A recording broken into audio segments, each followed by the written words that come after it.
to come here. But however, the ANC has appeared before commissions before. The Truth and Reconciliation Commission is but one. We went before the TRC to explain our role in the liberation struggle and in the liberation of this country. So if the ANC, in its determination, when necessary, whatever at a later stage in its approach, may want to come to the commission, the ANC will not hesitate, not be for the first time. We don't need any party to decide that the ANC must come here. So our view is that we must continue to support and not do anything that undermines the work of this commission. The calls outside of the commission that certain people, on the basis of a testimony of witnesses, people must come, it undermines this commission, because only this commission, the judge, can, on the basis of a witness and the testimony, can decide that so and so is relevant to the terms of reference. Therefore, political parties, our view, must not grandstand on the basis of the testimony that is presented before this commission. We must continue to support. That's why you'll see the ANC time to time will come and observe, because for us, we want the truth. We don't want to make this commission a football club. It must not be just a grandstand on behalf of to gain cheap political points. We want to get to the bottom of the truth of this allegation, and therefore want to observe this commission. That's why even arrived late here. I could not leave because I respect the judge when he asked for 15 minutes to continue to finalize the testimony of the witness. Zizi, quick question for you. Your reaction to Duduzane Zuma's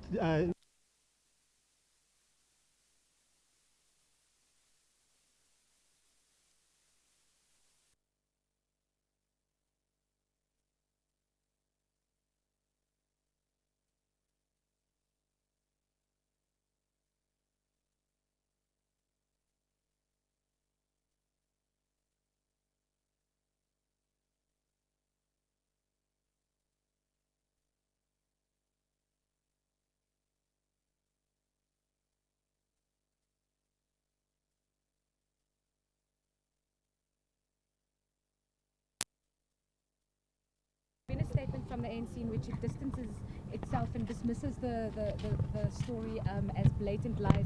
But has the ANC actually spoken to the SG or even the former president to establish what are the facts behind that story?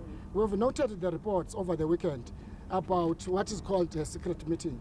We've also noted that some people mentioned in the report have denied a meeting, and others have explained how they came across in the foyer of the hotel and so on. The African National Congress at the moment, what is seizing us is a mandate and a resolution of the 54th National Conference, Unity and Renewal. What can be explained best, what was in the meeting, what was discussed in the meeting, are people who were in the meeting. But in the African National Congress at the moment, if there was any meeting, which was the ANC meeting, as we've always done, we have a photo op, we explain the purpose of the meeting. We do that as the ANC so that it is not suspected what meeting it was. That is the NEC meeting. So we can't speak on behalf of people who are in the meeting. But however, what seized us as the African National Congress, the NEC, is a resolution of unity and renewal of the organization.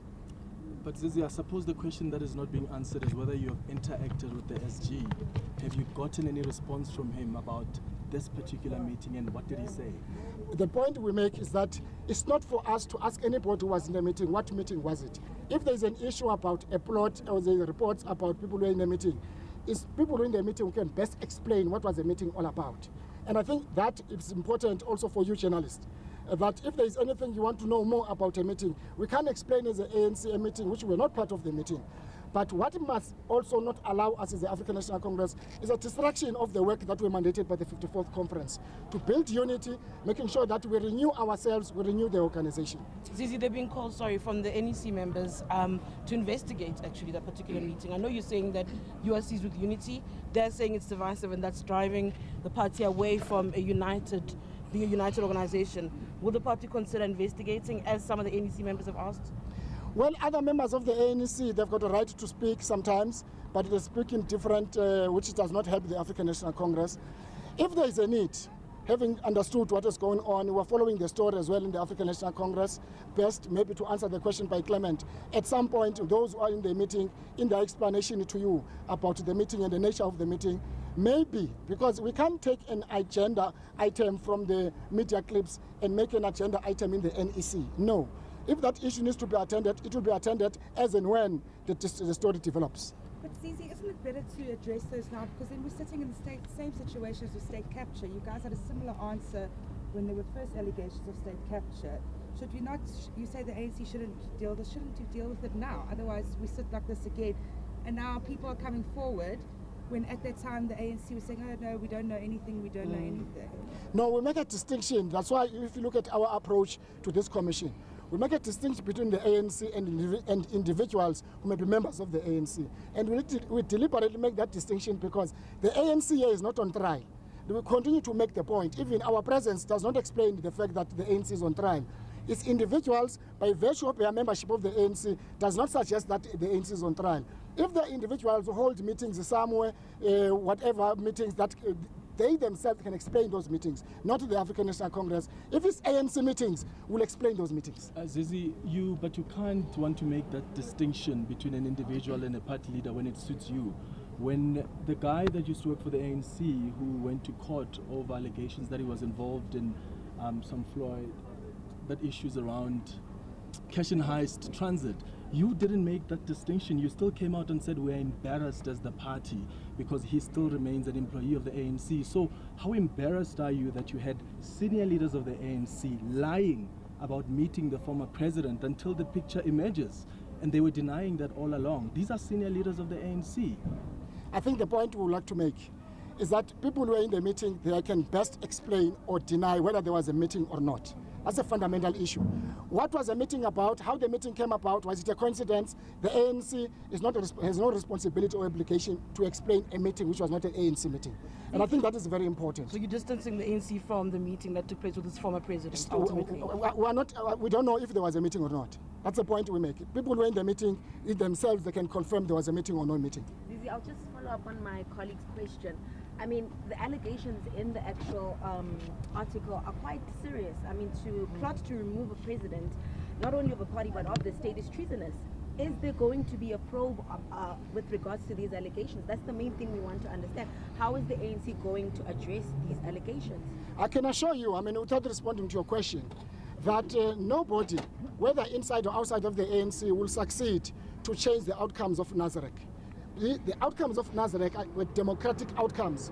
Majority of delegates at Nazareth decided to have this leadership led by President Ramaphosa. So that cannot change. I'm answering a question. So the point we make is that whatever wishes or happiness or unhappiness one individual or two may have outside of the structures, that outcome is not going to change. So a lot of people here will presumably reach the conclusion that you're being rather evasive. A lot of direct questions have been asked, and you're not replying to the central one. What is the question? It's, are you going to get to the bottom of this, and are you concerned about this alleged plot? You're simply saying it's up to the individual's concern, but surely this is an ANC matter. It's not an ANC matter. We're not aware if there was any meeting. People in the meeting who can confirm. To find out. It's not for the ANC's responsibility to go out and find out if there was a meeting or not. It's people who were in the meeting who've got a responsibility to explain the meeting, which has now been reported about. And what about the Secretary General of the ANC Women's League sending a text of a gun to Kenita Hunter? Well, we heard about that in the morning. You didn't hear it, you saw it. I showed you the picture. We heard about that in the morning. You showed me. I read about it. Well, the ANC, one of the rights it fought about is the freedom of the media and the freedom of expression. So the ANC can't, anybody on behalf of the ANC, act in a manner that undermines freedom of expression and freedom of the media. We will not support any individual who would want to threaten reporters or journalists for reporting genuinely and objectively for what they think, even if we disagree with them. But to send guns and so on, that person will not be acting on behalf of the ANC. Will the ANC take action against Miyoko then? I saw that. I've been with you here. So I've not interacted with Miyoko to find out whether indeed she has sent mistakenly, as I read from your tweet, whether mistakenly the message was sent to you. But if it was done, that was not done on behalf of the ANC. Sorry, Zizi, my last question. I want to take you back to the issues around state capture. There are people that are being implicated that are senior leaders of the ANC, including former President Jacob Zuma, and you are calling on ANC members to come here. His son has agreed to come. Are you calling on people like former President Jacob Zuma to come and put their vision forward so it can be tested? And I'm being specific here because this is a former president who is somehow placed at the center of the state capture project. We want this commission to do its work without fear or favor, regardless of your height and size.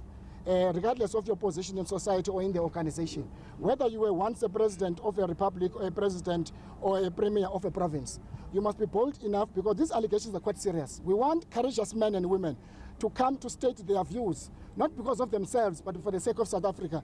Because what this process will do, it will restore public confidence to the public institution. It will restore the rule of law.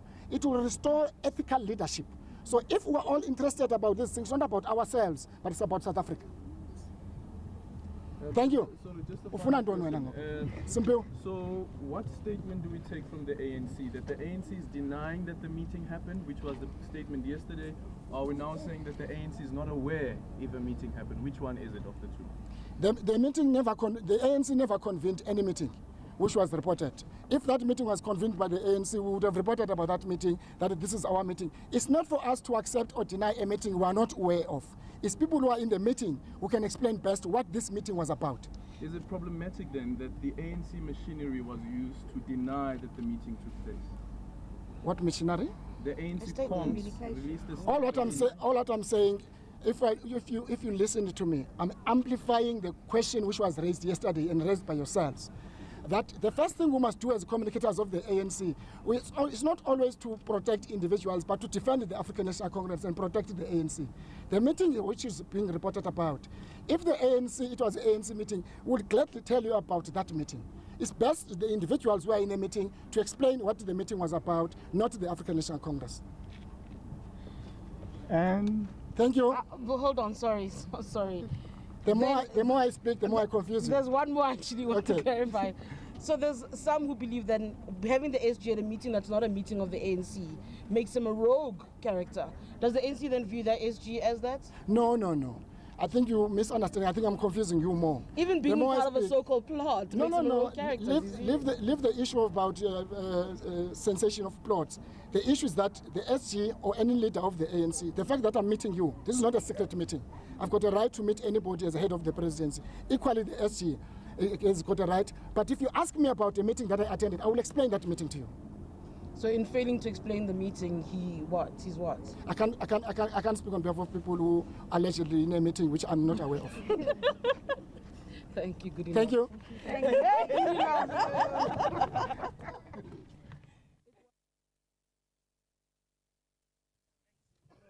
You got that? Yeah, thank you. Let me mention Zizi Mara, Zizi. SABC. Thank you. Hang on a second. Let me bounce.